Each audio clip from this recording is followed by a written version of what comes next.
한비의 덕덕 신봉상귀니 일경한운 연석잔 반천 청반격송비 나반측계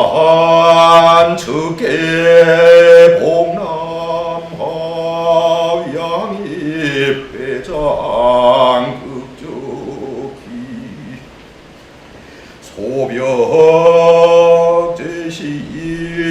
두필거 마제 최처 송사귀. 이게 한글 옛날식으로 읽은 겁니다. 왜냐하면 중국어의 운을 존중하면서 읽은 겁니다. 무엇이 차시일까? 차자란 글자 하나 들어가면 차시일까? 어디에 차를 언급을 하면 차시일까? 넓게 보면 그것도 차시로 볼 수 있겠습니다만 엄밀한 의미에서 차시라고 한다면은 차도구 또는 차문화, 직접적인 간접적인 차의 영역을 그 주제로 하고 있어야만 차시라고 할 수가 있습니다. 그때 운과 율은 시가 사회적 양식으로서 하나의 문화적 표현이 되기 위한 필수적인 조건인 것이죠. 운과 율이 없으면은 그것은 악이나 가라고 할 수가 없다는 것이죠. 여기서 보면은 지금 우리가 시를 꺼내는 이유와도 일맥상통하는 시사점이 있습니다. 우리가 시라는 것은 먹고 살기 힘든 시대에도 있습니다. 먹고 사는 것이 넘치는 시대도 있고 여유가 시간적으로 환경적으로 넘칠 때에도 모자랄 때에도 시는 있습니다. 그러나 그것이 하나의 시가와 시악으로 되기 위해서는 별도의 조건이 필요합니다. 실제로 우리가 60년대, 70년대 살아오면서 그때도 시는 있습니다. 그때 시를 보면은 시는 소리 지르고 있습니다. 오늘날 그 시대를 살았던 많은 분들이 아직도 감정을 토로할 때 소리를 지르는 것처럼 시도 소리를 상당히 지르고 있습니다. 그러면서 70년대 중반 들면서 조금 여유가 생기면서 나름대로 운이라는 것, 율이라는 것을 찾기 시작합니다. 그러면서 시가 하나의 합리적 이해의 영역으로 들어옵니다. 우리 삶으로 치면 정말 이만부시대적인 모습이 갖추어진 거죠. 근데 이제 운율을 갖추면서 조금 여유가 생기면서 가라앉습니다. 그러나 현재 아나운서들의 목소리처럼 합리와 효율 또박또박함은 있는데 거기에 부드러운 율은 없어요. 리듬은 없어요. 시가, 시악, 시운, 시율이라고 표현하면은 그와 같은 리듬을 갖추고 있으면서 이해의 체계를 갖추고 있으면서 그러면서도 그것을 통해서 감정과 주관을 더 잘 드러낼 수 있는 어떤 것을 말합니다. 그것이 동양적인 의미에서 시입니다. 시를 이해할 때 율이 있고 운이 있어서 치군을 맞춰야 되고 뭘 해야 되고 하는 것은 시대마다 다릅니다. 제가 알고 있는 한시의 형식만도 정형시의 형식만도 70가지가 넘습니다. 그래서 평평측측 평평측 이런 거 다 쓸데없는 것이고요. 그건 송나라 때 이야기고요. 때로는 당나라 말의 이야기고요. 그리고 원나라 명나라가 다르고요. 청나라가 달라요. 심지어 청나라에서도 양자강 즉 장강 이남이 다르고 그 북쪽이 다르고 황하의 북쪽이 다르고 주변 사천과 운남이 다릅니다. 우리가 알고 있는 당송 8대가들의 시를 가지고 시의 운율을 논한다면 형식을 논하는 자리는 되겠지만 여기서 함께할 이야기는 그런 것은 아닙니다. 그 운을 타고 악으로 형성되어 있는 시 속에 어떤 마음과 주관이 그리고 이야기와 느낌이 담겨 있는가 그런 것을 살펴보는 자리이기도 합니다. 이런 옛날 차산의 길들도 마찬가지입니다. 첫 해에는 돌 몇 개 보수하고 다음에 몇 개 보수하고 하다 보니까 1000년이 흐르고 또 몇백 년이 흘러서 마침내 험난한 자산에도 다 돌길이 깔리게 됩니다. 시간의 예술입니다. 엄청난 사람들이 지나갔던 자리라는 것을 뜻합니다. 어쩌면 그 돌길의 돌 개수만큼 많은 사람들이 돌을 놨을 수도 있습니다. 그러한 자산을 지금 이야기하고 있는 것입니다. 다시 한번 보겠습니다. 돌판은 깔리긴 했어요. 뒤에 보면 나옵니다.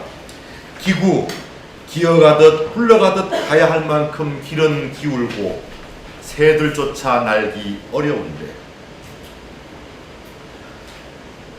득득 신방 산 취미, 이것은 인용구입니다. 이것은 그 등주에서 험난한 길로 군사를 이끌고 자신의 고국을 지키겠다고 눈물을 뿌린 결사대를 이끌고 등주 산을 넘어가던 송나라 때 그 북송 말기의 그 악비 장군의 시입니다.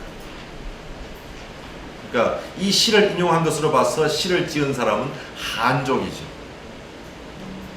네. 근데 동시에 이 사람이 시를 즉석에서 지었다는 생각이 들죠. 왜요? 한번 보실까요? 기구 도측 조난비. 첫 구절의 끝자가 뭐죠? 날비예요. 날비를 생각하다 보니까 문득 악비가 떠올랐겠죠. 어느 순간. 그러니까 운 맞추고 할 김에 악비, 그러니까 엄청나게 이 시상이 빨리 돌아가는 중이에요. 우리가 길을 가르치는 데에 도가 있습니다. 로가 있습니다. 이 사이에 있는 것 중에서 도가 있습니다. 그 다음에 길경도 있습니다. 뜻이 다 다릅니다. 이 뜻이 다른 것을 이용하지 않으면 앞에 그림이 안 보입니다. 시라고 하는 것은 글자 하나하나가 또는 관용일 경우에 글자 2개 정도가 전부 앞에 풍경 하나하나를 다 보여줘야 되고 그 풍경과 나의 시각과 연결관계가 다 지어져야 됩니다. 그리고 또 한편으로 삼각관계가 이루어져야 돼요. 앞에 있는 이 풍경과 뒤의 풍경이 이어져야 되고 그리고 이 각각의 풍경을 바라보고 있는 나와의 관점에서 이렇게 스펙트럼이 만들어져야 돼요. 그렇지 않은 시가 아니에요. 그냥 관념적으로 개념을 끼워 맞추는 것 뿐이죠. 그럼 이렇게 되지 않으면은 그냥 관념만 딱딱딱 맞춰가지고 그림이 안 그려지면은 그것은 바로 이만불 시대의 시예요. 합리적이고 논리적이어서 상대방을 관념적으로 이해만 시키면 되는 시예요. 따라서 엄밀하게 말하면 그건 시가 아니에요. 시라고 하는 것은 주관자의 입장에서 그 어떤 풍경이 보여야 되고 그 풍경이 옮겨갈 때 옮겨가는 풍경이 쫙 보여야 돼요. 그리고 그것을 보는 사람의 입장에서 사실성이 있고 감정이입의 가능성이 있어야 돼요. 근데 느닷없이 이렇게 하는데 저기 갔어요. 알 수가 없는 데 갔어요. 그러면 시가 아니에요. 물론 상상의 나래 속에서도 할 수 있어요. 상상의 나래에서도 끌고 가기 힘들면 안 되는 거예요. 근데 시라는 것이 그래서 어떤 때는 우리가 현대의 각국의 많은 시를 보면서 참 실망스러울 때가 있어요. 그림이 안 그려지는 거죠. 그림이 안 그려지면 시인의 잘못이 아니라 그림을 못 그리는 이해자의 잘못일 수도 있는데 시도 소통의 수단이거든요. 배설의 수단이 아니라 소통의 수단이거든요. 소통의 수단이 될 때 비로소 시라고 부르는 것이거든요. 소통의 수단이 아닌 배설의 수단이 되는 것은 포임이 되고 포이트리는 될지 몰라도 결코 시는 될 수가 없습니다. 시라는 것은 그런 게 아니에요. 기구도척 조난비 득득신방상귀 일경한 운연석전 반천정반격성비 나반죽계 목남허량이 회장 극적이 소벽대시 두빌거 마제 최처 소왕사휘 이 정도 하고요. 한글로 마지막 부르겠습니다. 길 기울어 기듯 구르듯 오르는 길 새들조차 날기 어려워라. 다그닥 다그닥 나막신 소리 내며 여유롭게 오르는 저 구름 낀 산 봉우리,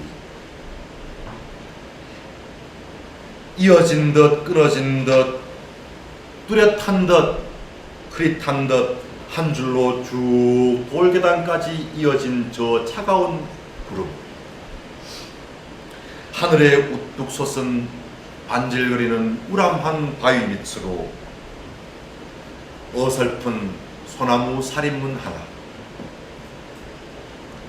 둥글둥글 엮어매어 기운 상투 끝은 봉우리에서 피어나는 구름과 하나가 되었고, 양들은 꼬불꼬불한 산길로 접어들 때 나막신 자국조차 찾기 어려워라. 벽을 휩쓸고 붓을 들어 시를 적으니 붓은 더 이상 쓸 일 없어라. 말발굽자리 다각다각 다가오는 곳, 눈을 들어보니 어느새 석양은 우리를 입었다.